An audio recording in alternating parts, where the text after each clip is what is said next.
Thank you for joining us. My name is Stapleton Roy. I'm with both the United States Indonesia Society and with the Asia Foundation. We're very pleased to have you here. Now, I think some of you know the definition of an expert is an ordinary person away from home. But our speaker this morning is not an ordinary person. Dr. Bush did her graduate work on Islam in Indonesia. She's published a book on it. She's resident in Indonesia as the representative of the Asia Foundation there, and she knows this subject backwards and forward. So I think we have a real treat this morning to hear Dr. Bush talk about Islam, elections, and politics in Indonesia. Robin, over to you. Thank you very much, Ambassador Roy. It's been exciting times in Indonesia. As you may know, and as Ambassador Roy just referred to, we had the third general election since the fall of Soeharto on April 9th. And while the results may not have been as dramatic as the results of the elections in this city or in this country a few months ago, Indonesians are certainly excited about them, and that's pretty much all anyone's talking about. So I'm going to talk a little bit about the elections and about the results and about what they mean, and then talk a little bit about developments in Indonesia politically more broadly. The elections themselves on April 9th were a monumental event. 38 parties were contesting over 16,000 seats in several thousand electoral districts. 700 million paper ballots were used, and there were over 500,000 polling stations. So it was a huge administrative challenge, and I'll talk a little bit about that if you want me to as well.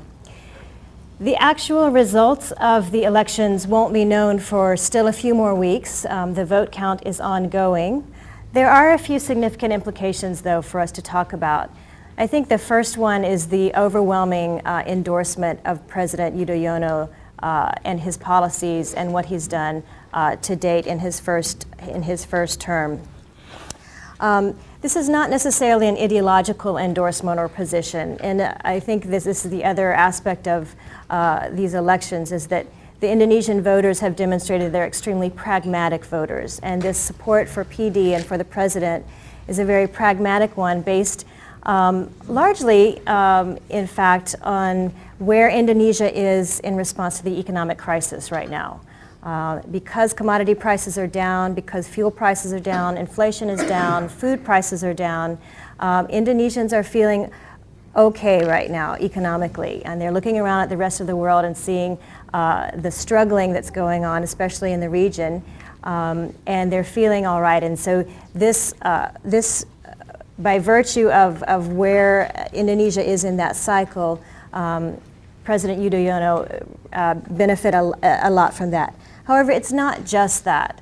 Earlier in the year, when fuel prices were higher, Yudhoyono was polling very strongly on the basis of people's perception that he was strong against corruption, that he's a reformist president, security situation is better in Indonesia, Aceh, the situation in Aceh is better. So all of these sort of contributing factors came together to result in an overwhelming endorsement of Partai Demokrat and the president himself. So that's the most obvious implication of the vote results, of the election results. But a second and very important one has to do with the Islamic parties. The total vote garnered by those four Islamic parties that were in the top 9 was 24%. That's the lowest amount for that total Islamic parties have taken since 1955 in Indonesia. So in 1955, the Islamic vote, both Islamist and Islamic parties, was 44%. In 1999, it was 30%. 2004, it went up a bit to 38%. And on April 9th, they got 24%, a dramatic downturn. If we unpack that a little bit and look at the four parties, it gets even more interesting, because of those four parties, only 2 of them can really be said to be Islamist. One of these, and in fact only one of them, self-identifies as being an Islamist party, and that's the United Development Party, PPP. They're the only ones that throughout have been consistent in saying that they support an Islamist agenda. The other party that most people consider to be Islamist is PKS, the Prosperous Justice Party. And those two parties together took 13% of the vote. So 13% of the vote out of, as Ambassador Roy said, the world's most populous, the country with the world's largest Muslim population is, I think, very significant. We can talk a little bit more about these parties if you're interested later. One interesting question to consider is whether we can make an argument that these two interpretations or these two the significant points coming out of these election results, one being the endorsement of Partai Demokrat as a message that Indonesian voters want good governance, they want reform, they want a stable economy, that's one. And the second significant point being Indonesian voters are not interested in an Islamist political platform. Are these two things, are these two pieces the opposite sides of the same coin? Can we say that? In 2004, we could not say that, because in 2004, the voters' endorsement for PKS especially was made, even though it was an Islamist party, and so the Islamist vote rose, it was made because precisely of its anti-corruption platform. So it was simultaneously an Islamist vote and an anti-corruption vote. I think, and one of my arguments is that in this election, the dynamics have changed, and we could possibly argue that these two pieces of significance are the opposite sides of the same coin. The reason I say that is for many reasons, but one interesting piece of data is a survey that was released by LSI, Saiful Mujani's Indonesian Survey Institute last month, in which they asked Indonesians to give their perceptions of parties. They asked them to indicate which parties were seen as more or less Islamist, which parties were seen as more or less Pancasilaist, which is the Indonesian national ideology. It's sort of code for tolerance and pluralism.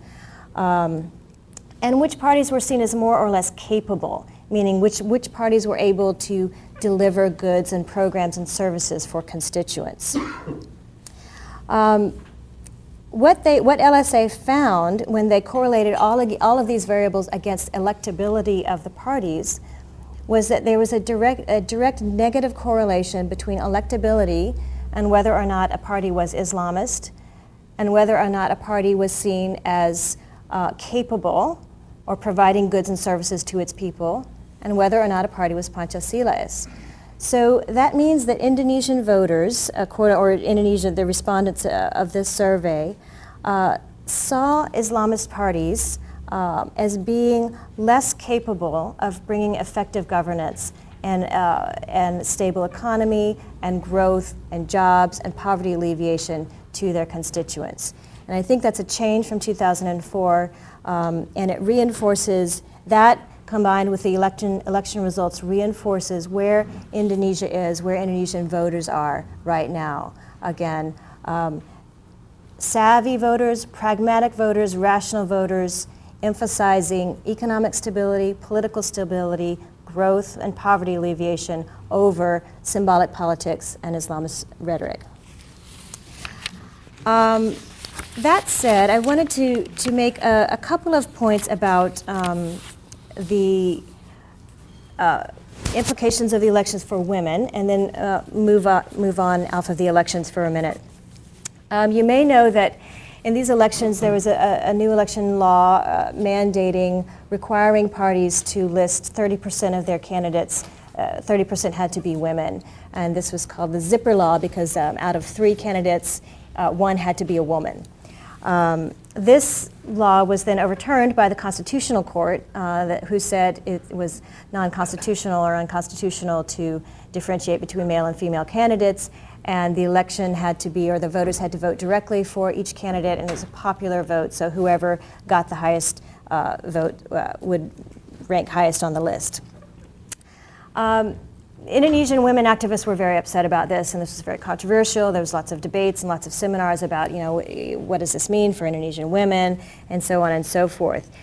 Actually, the conclusion, I think, the prevailing analysis at this point is that this is actually has benefited Indonesian women candidates, because it was very interesting to hear in the lead up to the elections repeatedly, and more from men than from women, people saying, I'm so confused this time around because there's so many candidates. This is the first time we're electing candidates directly instead of parties.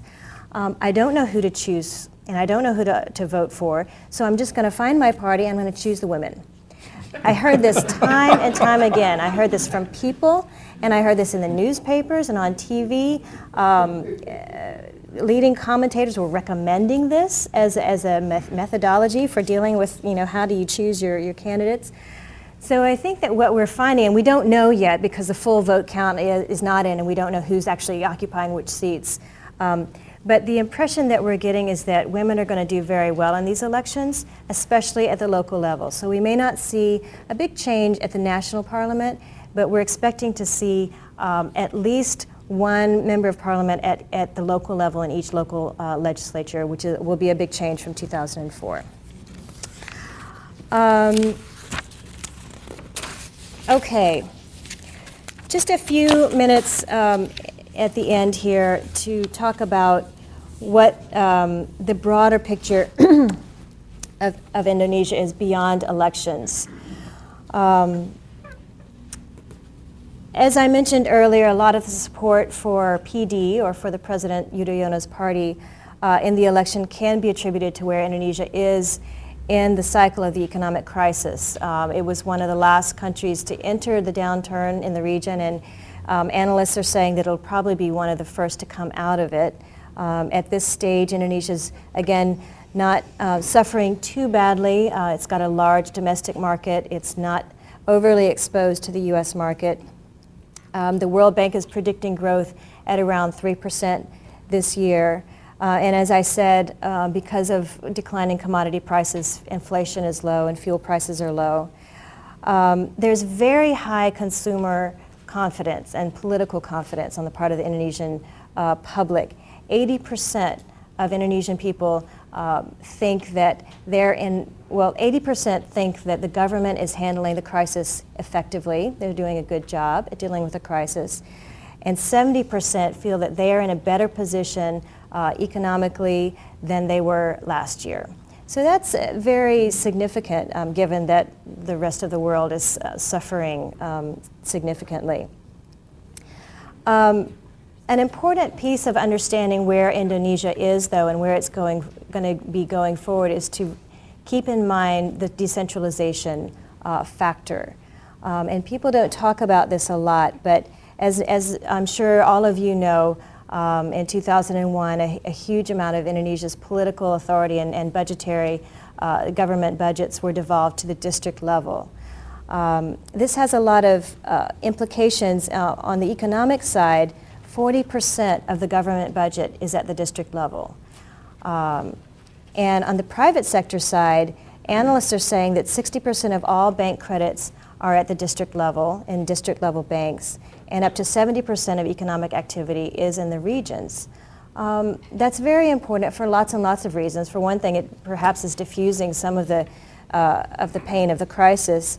But on a governance side and a corruption side, there's very little oversight available for this political activity at the regional level.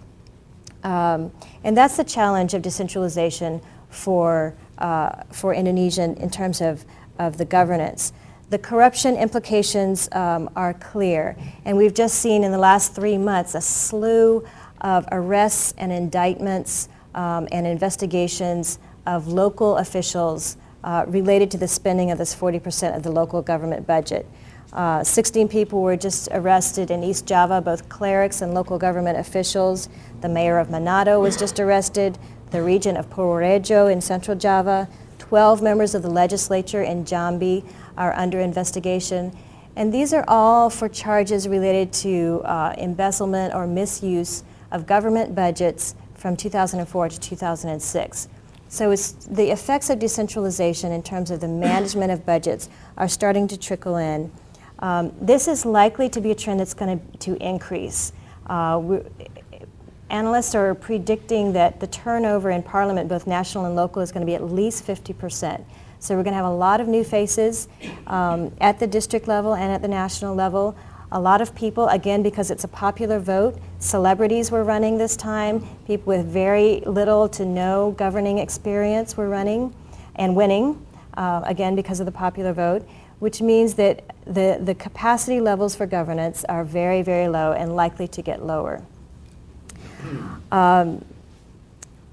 And this is, I think this is where Indonesia is, this is the primary challenge for Indonesia. I think that we've seen Indonesia come through the reform period with flying colors. We've seen over the last 10 years incredible development and reforms in terms of the transition to democracy, reform of state institutions, constitutional reform, effective elections 3 times, effective direct elections.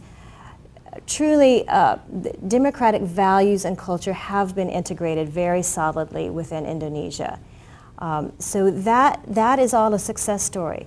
But now Indonesia is confronting the nuts and bolts of governance at a technical level. And this is where the challenge is going to lie. Can these local officials draft legislation? Can they understand the budget? Can they allocate the budget effectively? Can they be responsive to their constituents? Can they increase employment and alleviate poverty in their districts? And these are the big question marks. And what we're seeing is that when they can't, and increasingly the assessment is that there are real problems in this area, there will be an erosion of support for democracy, and there will be frustration on the part of the public if democracy is not able to deliver. Now, lastly, one of the ways that the Asia Foundation is trying to work in this area is by engaging Muslim organizations in improving governance. As I talked about, Indonesians are not interested in an Islamist political agenda. However, the Muslim mass-based organizations are hugely important. Nahdlatul Ulama and Muhammadiyah are incredibly central fixtures of society at the community all the way up to the national level.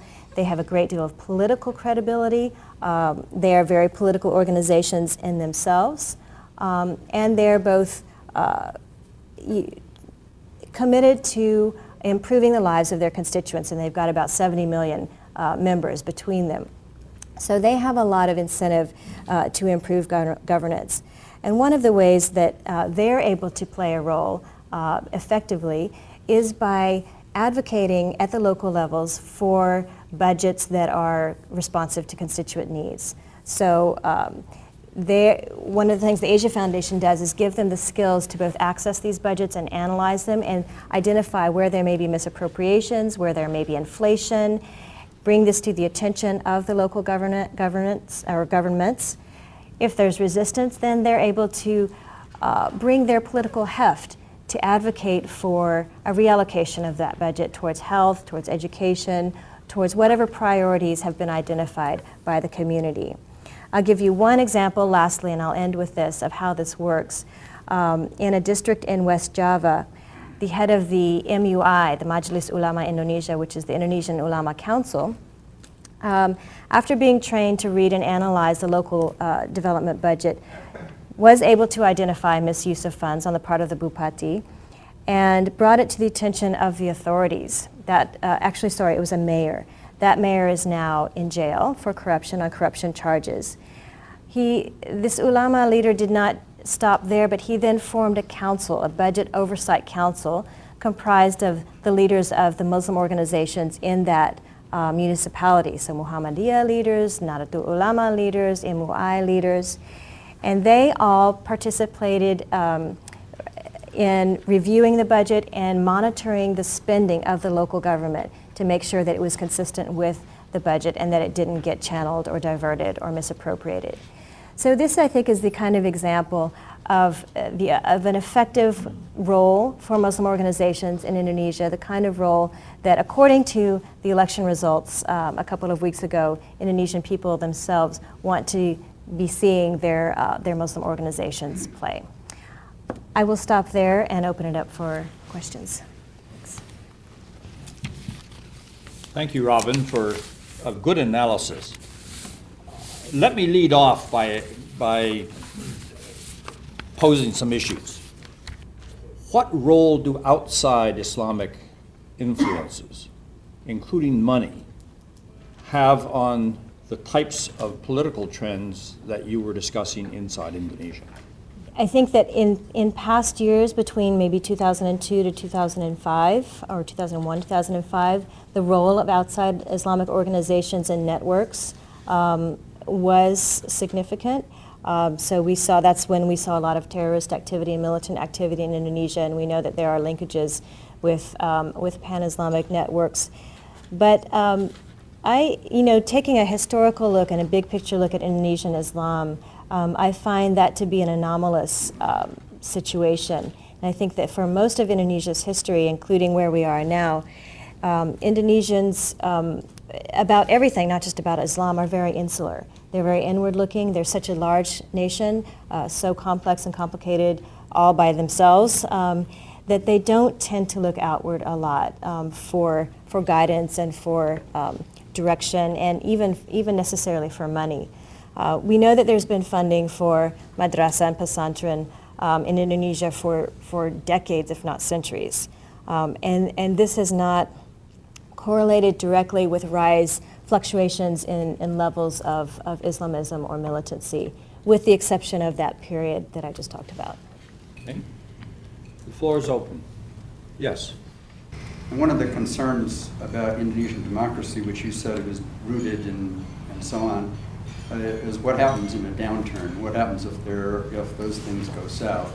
And in particular, when you look at Thailand, which after all was a leading light of democratic institutions not very long ago. I wonder if you have any totally speculative question, but how deep do you think those roots are, and to what extent do you think they can withstand some storms?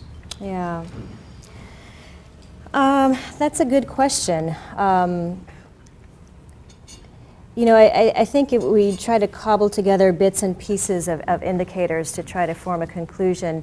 Some of the things that we can look at are, one, as I was saying earlier, support for SBY even when there was high fuel prices and even when people were suffering. There was still support for him based on the reforms that he was making and the counter-corruption efforts that he was making. So that commitment to democratic reforms and counter-corruption remained consistent even though people were suffering.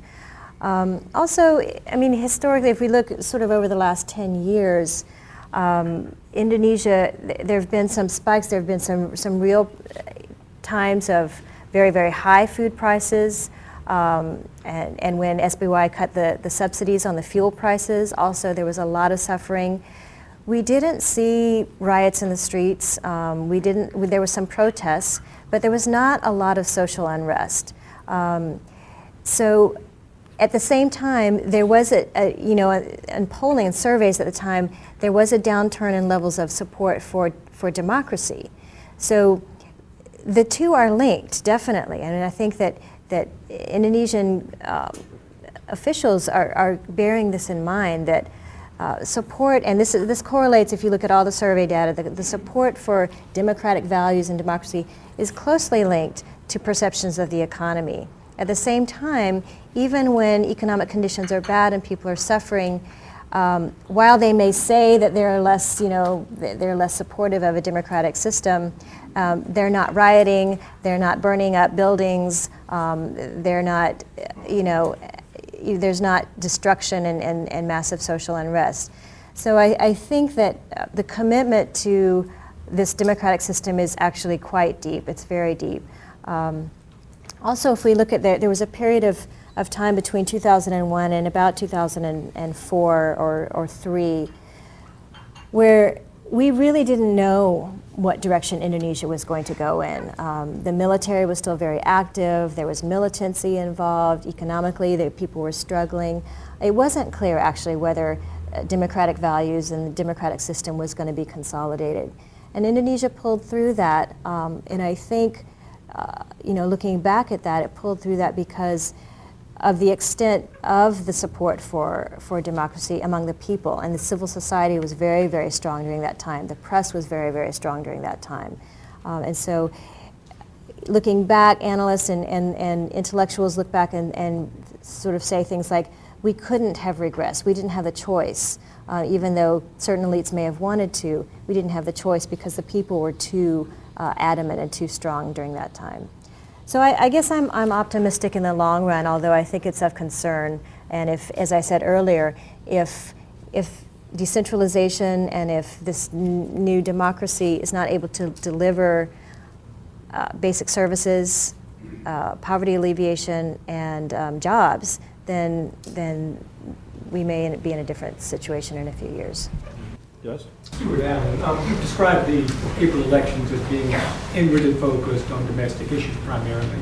I'm curious if foreign policy issues played a role at all in April, but then looking forward to the upcoming elections in July. Are there foreign policy issues that are likely to be out there on the table? Well, I think that the improving bilateral relationship between Indonesia and the U.S. is a factor. You know, I think that it's not necessarily a determining factor, but it's sort of this confluence of improvements and reform and more positive feelings about things, and certainly that bilateral relationship is there. I think Indonesians view Yudhoyono as being an effective world leader or effectively bringing Indonesia onto the world stage. This has been something he's tried very hard to do with mixed results, but I think Indonesians feel that he's been successful at that. And in terms of the presidential elections, I think Yudhoyono is going to be looking to establish his legacy in the next term, and one of the things we know is important to him is his role in bringing Indonesia into the international stage, and so foreign relations are very important for him. So I think that he'll be picking a vice president that's going to allow him and enable him to do that. Yes. Hi, Angel Rabasa from RAND. Robin, congratulations on a great presentation. To go back to the question of the Islamist parties, and I wonder if looking at the numbers going back to 55 isn't a bit misleading, because I wasn't around in Indonesia in 1955, but my impression is that that Masmudi was very much an Indonesian party with roots in Indonesia, not so much of an international dimension.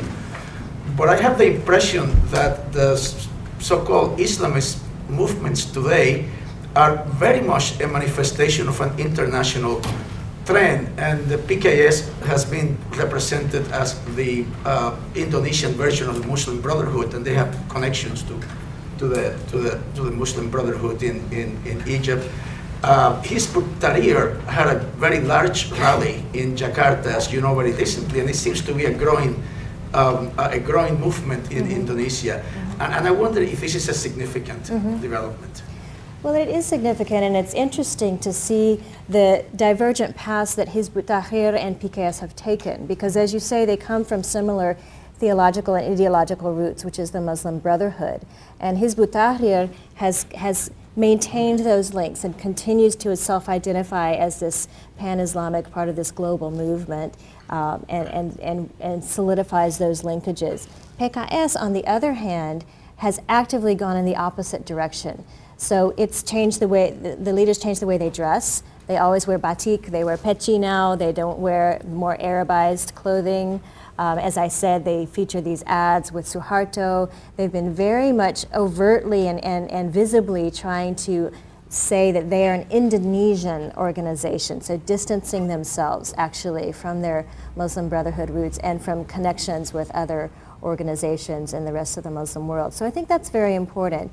Also, P3, which, as I said, is PPP, the United Development Party, is the only one of the four that self-identifies as being Islamist, does not have international connections, and they come from an old Darul Islam background, and this is very much an inward-looking part of a secessionist movement in the 40s and 50s in Indonesia. So while the terrorist organizations and the militant organizations in Indonesia that you know more about than I do may have these pan-Islamic connections, the political parties and the organizations within Indonesia, I think, are very much Indonesia-based. Well, I think this has been a fascinating session, and Dr. Bush, I think you have done a superb job in fielding a whole series of questions on a range of issues. We are very grateful to you. Thank you very much.